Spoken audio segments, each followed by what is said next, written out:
Thanks, Tim, and thanks very much for having me. And it's great actually to be joining you from New York, where I'm visiting our latest acquisition for the first time, a $50 million acquisition of EEG Enterprises that we completed in May of 2021.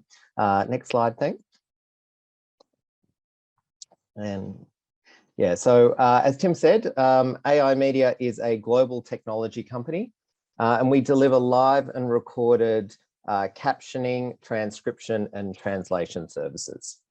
Next slide. Now, this last 6 months and I co-founded this business 19 years ago. This last 6 months has actually been the most interesting that I have ever been associated with the business.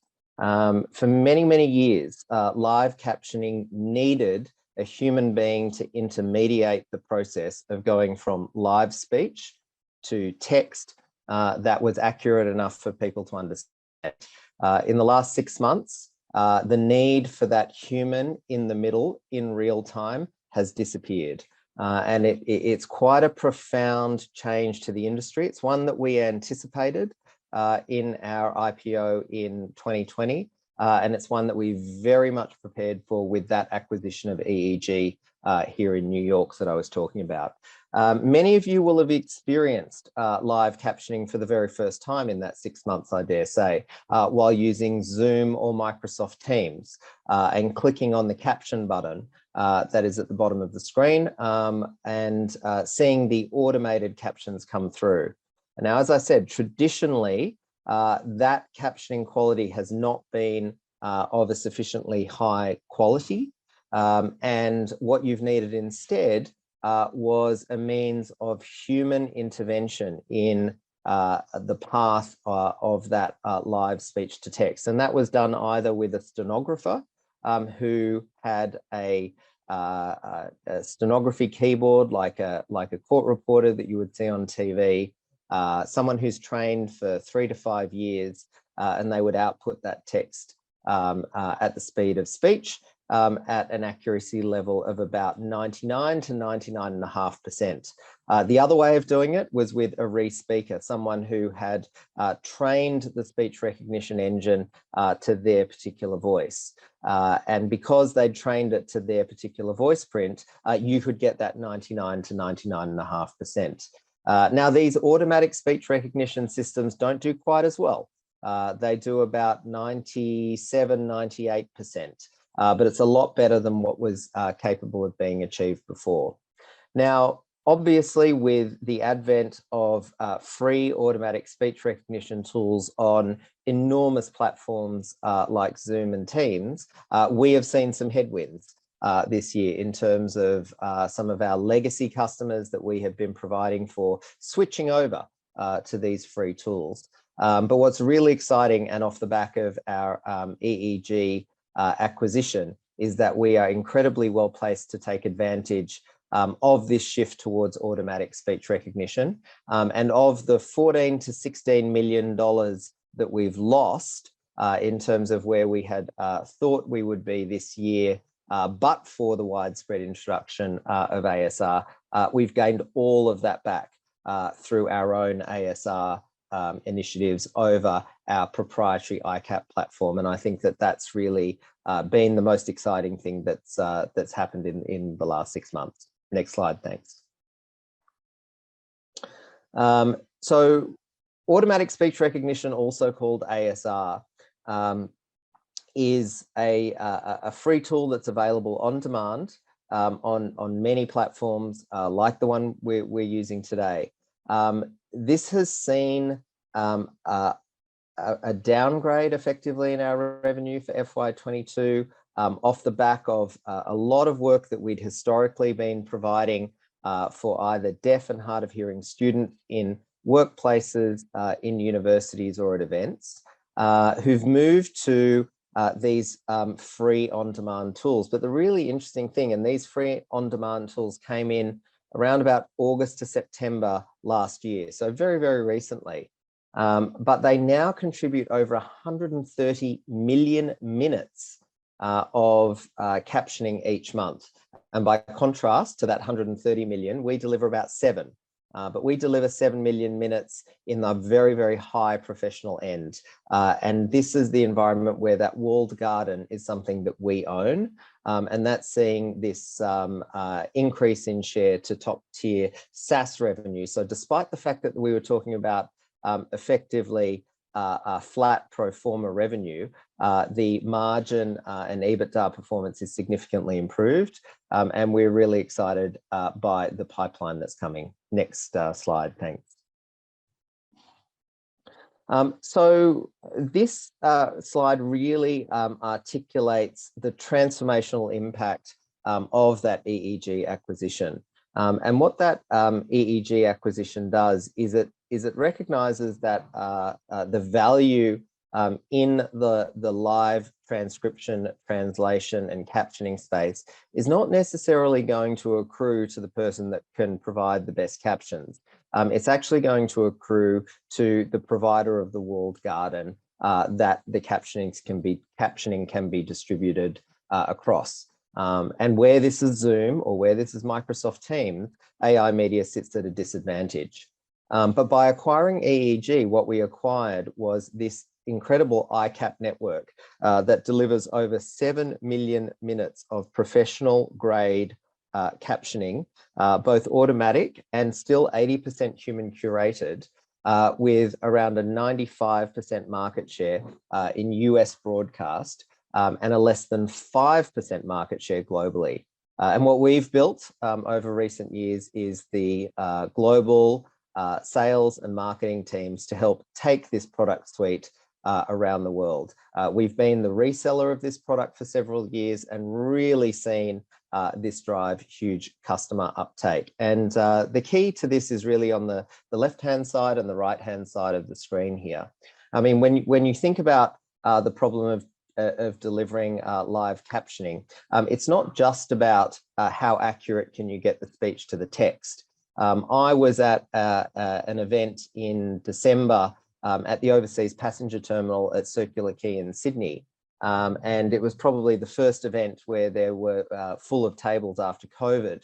And I think everyone was so excited to see each other that it was actually very difficult to hear the speakers up on screen, up on stage, who included the minister, the chair of Tesla, and a bunch of people who had gone out of their way to deliver some really important statements. And I noticed around the room that there were a bunch of television screens where people could see the presenter, but there was actually no captions on the screen.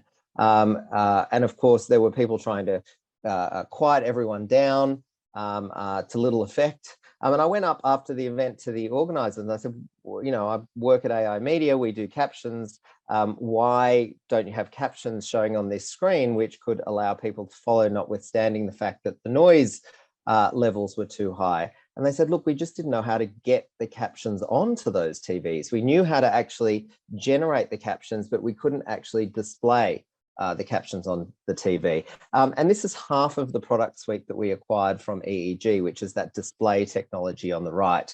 So it's something that allows, with very, very easy manipulation by an AV team, where on the screen they want those captions, what font they want them in, and so forth. A very interesting thing that you may not realize, thinking about the generation of captions, but actually the presentation of those captions on screen is really critical. Most captions out of the box turn up white. If you're looking at white captions against the Winter Olympics, that's not going to be a great viewer experience. So there's a lot of nuance in the way that these captions are presented in a professional setting that's actually really important. And we do provide the captions for many broadcasters who do deliver captions to the Olympics and Winter Olympics, including Channel 7 in Australia and NBC in the United States. And then on the left-hand side, that's also a really important part of the product suite we gleaned from EEG. And that is how you actually encode the video into the process so that you can then overlay captions or transcription or translation. And that transcription, captioning or translation can be done in one of three ways, and we've represented that as Lexi, Smart Lexi, and Premium. And effectively what that means is it can be done in either a fully automated way, in either a fully human curated way, which is AI Premium, or in this hybrid way of Smart Lexi, where effectively what you're doing is you're providing some parameters to the automatic speech recognition engine about the type of content that is going to be delivered, and you set a dictionary appropriate to that particular content. So for example, if you're talking about a cyclone in Western Australia, you want to make sure that you're putting the word Seroja in that dictionary, because otherwise it's going to be completely garbled. But that little bit of curation can actually make a big difference. And people online can see the difference. If you want to turn on channel 9 or channel 7, it's typically the AI Premium captions. If you turn on Sky News Australia or TVSN, you'll see the Smart Lexi captions. Next slide, thanks. So for the first half, we had a 29% revenue growth, but that did include the acquisition. So on a pro forma basis, we're talking flat. But the really interesting part is the shift in the quality of the revenue there, with a significant increase in margin from 38 to 53%, a trend we expect to continue, seeing gross profit up 78%, driven by a near doubling of our automated and semi-automated ASR products, a $7 million turnaround in our EBITDA performance to break even, a $15.9 million cash balance, and a buyback program, which we have just restarted after the half-year results. Next slide, thanks. We've also seen a number of really exciting pipeline developments. Very little of this is actually in the numbers that we reported. So we're seeing 3 global technology companies, 3 of the top 5 global technology companies really deepen their relationship with us. We've switched on 2 new parliaments, being the UK Parliament and the New South Wales Parliament, and 1 large international sporting organisation who have doubled their spend with us by the fact that they have increased the amount of content that they're showing on their over-the-top platform. We've also managed to convert 4 of the top US broadcast networks across to that automated captioning across that ICAP network, being NBC, Fox, ABC, and ESPN. And we've switched on new customers, being Sky News Australia and TVSN in Australia, and GB News in the UK. Again, very little of that is in the review mirror in terms of results. Next slide, thanks. And what you can see is we've, while we've held the revenue broadly steady on a pro forma basis, the quality of that revenue is increasing very quickly towards that SaaS and devices revenue that each deliver gross margins of 70 and 75% versus a traditional 40% gross margin for our tech-enabled services business. Next slide. And here, what you can see is, I mentioned that there were 130 million minutes being done by Teams and Zoom. We're doing around 7 million minutes a month. This graph is in quarters. So it's heading towards about 20, just north of 20 million minutes a month. The graph on the bottom really demonstrates the share of the total amount that is being captured by our new automated services, which really are delivering a quality level much ahead of what you would see on those free tools of Zoom and Teams. And that represents that middle light blue layer as well. Next slide. Tim, you're on. So you can see this is on the ASX platform, but the key thing here that we will continue to trace is that the light blue component continues to increase faster than the dark blue component, although we also want to increase that dark blue component as we take this very successful network out of the United States globally. And Tim, I can pause there. Tony, you can keep going. Actually, we've lost the agency for the rest of the day, so take your time. Oh. I'm just a prompt. Okay, no worries. Last few slides, and then we can go to questions. Next slide, thanks. So we are providing guidance for the full year, and notwithstanding that $14 to $16 million headwind, we are expecting now to stabilize and grow as the tailwinds from that shift to automatic speech recognition really swing in our favor, and swing in our favor in the medium term rather than the short term.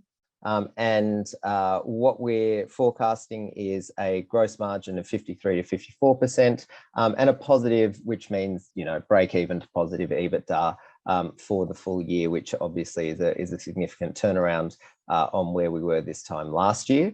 Next slide. The key here then in what we're investing in is continuing to build out that ICAP platform. So the network that connects the encoding on the left-hand side of the page and the display on the right-hand side of the page, and then the insertion of the captions in the middle. It's continuing to invest in its security, its resilience, and its speed. And then also working on channel partnerships for success right around the world. So we just launched a preferred partner program where integrators, technology integrators and resellers can resell our services for a 25% revenue share. And ever since announcing that, actually, even just last week, we've been very, very positively engaged with people who are really looking at technology that's been proven as being the best in the United States in terms of the core infrastructure, the best in the world in terms of what we've been delivering here in Australia for premium quality content, blending the two of those together, turning it into a scalable proposition, and then taking that out into the world in the context where everywhere in the world is now focused on implementing the International Disability Convention, which is something that's kind of similar to the Climate Change Convention. There's an acknowledgement that by 2050, we want to make sure that people with disability have equal access to the world that all of us enjoy. If people have deafness or hearing impairment or speak other languages, then the captioning and the transcription is kind of critical to that. The fact that we now have an automated solution and you're not reliant on having a human being there all the time has suddenly then made the economic case for implementing this much more significant. And then when you then think of the downstream benefits that you can get from having that text, such as being able to clip and search content, find it, easily archive it, personalize it, and serve it up to people based on a huge content library, then yeah, we think we're kind of just getting started with that partnership approach and adding value for these really top tier customers. Thanks, Tony. I'm fascinated by this industry. I think in your previous presentation some time back, you spoke to the size of the industry. Can you remind us of how big the industry is? Yeah, as a whole, the language services industry is about $30 billion a year, and growing above trend as well. And who are your main competitors in this space, and how is your IP around your technology differ from those sort of competitors and their products? So what's really interesting is that the main competitors are on. We have competitors that work with us on the services side, that we come up against on the services side, and I would say the biggest competitors that we have there are companies like Verbit, VERBIT, 3Play Media, and Rev, as well as Red Bee Media.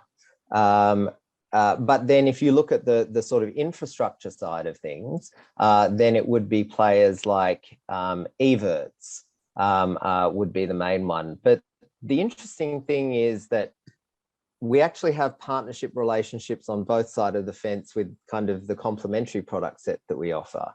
So no one's actually, there isn't anyone that actually has done the vertical integration step that we have with the proposition that we would be a one-stop shop kind of live languaging solution for someone that wanted to make their content accessible and be able to do it at kind of the drop of a hat. And I think the other thing that's really critical around this process is the timing of the upgrades that a lot of our customers are doing is quite good right now, because they're all moving to IP delivery, which has just been agreed on a particular standard, which is the 2110 standard. And all of the products that we have are completely 2110 tested and native, so that, you know, the implementation for, say, the Olympics for NBC was a matter of weeks, because all of the software solution is virtualized or in the cloud, and it's already proven compatible with the 2110 standards that people are broadcasting increasingly kind of on over the top material. You know, the way that EEG business, I mean, you know, it was only doing $10 million a year in revenue, but it had like over 90% market share for equipment in broadcasters in the United States. And that's because you only need to purchase like one box for each channel, and there's a finite number of channels in the United States. But now that there's just so much more content being distributed, whether it's streaming, whether it's over the top, or whether it's, you know, in countries outside the US, and the fact that you don't necessarily need a hardware box anymore, but you can actually deliver all of those services through the cloud or as a virtualized kind of install on a customer's piece of hardware inside their kind of secured walled garden. You know, it's a really interesting proposition for customers that go, oh, how am I going to connect with, you know, more people? You know, could I show this content in, you know, French, German, Chinese, Italian, and let people choose the language that they wanted to actually read the captions in for a few cents a minute. And that's kind of where this technology is just kind of, they're the kind of decisions that this kind of shift in technology towards automatic captions being good enough. We're really just at the very beginning of seeing the impact of that. Yeah, it's interesting. And so some of the platforms that are providing the free automatic speech recognition tools, I mean, generally these big platforms that provide free anything then upsell into something eventually. Does that mean they're the sort of platforms that look to make acquisitions so that they can potentially acquire you or build or acquire something else in this kind of SaaS space and offer more products that they can on-sell beyond just those free customers? Look, that hasn't happened, and I think it hasn't happened because the organizations that are making the automatic speech recognition engines, it turns out to be a lot easier to make an automatic speech recognition engine than people perhaps thought even 3 or 4 years ago. And so there's literally dozens of automatic speech recognition engines to choose from now. So in fact, the smarts of our Lexi product is that it's actually a wrapper around any automatic speech recognition engine. But it's a wrapper that then remembers things like if you're translating an idiom from English into German, to translate, you know, what is an effective idiom for that. So for example, if you're saying I'm going around the corner in English, you would have to say, you know, kind of the German equivalent of it would be I'm going around the 4 corners. Or I'm going around the block would be I'm going around the 4 corners, right? And so if you say I'm going around the block and you translate that to German, it just doesn't make any sense. And most of the speech recognition engines don't actually do that bit well. So that's what we call translation memory. And you sort of host that translation memory outside of the confines of the actual kind of speech to text engine. And therefore what you can do is you can effectively take your IP that you've generated around that translation memory, around, you know, speaker recognition and things like that, and then overlay it on top of these machines that are getting better and better and better, because you know, talking to your Tesla or, you know, to your iPhone, I mean, these are huge industries. And we're actually getting the benefit of that as an input into the product that we're ultimately selling. And what we're about doing is kind of taking it that last mile, so that when we're engaging with like the professional broadcast enterprise government customers who really getting the best possible quality given where the technology is, then we were in the right place to provide them that kind of level of comfort and a sort of 99.99% kind of uptime, which is what we've historically been delivering for customers like Channel 9, Channel 7, the World Economic Forum, UK Parliament, and so on. So it's taking the kind of free automatic stuff, making it professional grade, but doing it through technology, not actually requiring like human services delivered. And that's the transformation that we're kind of 6 months into, and I think it's looking pretty good at the moment.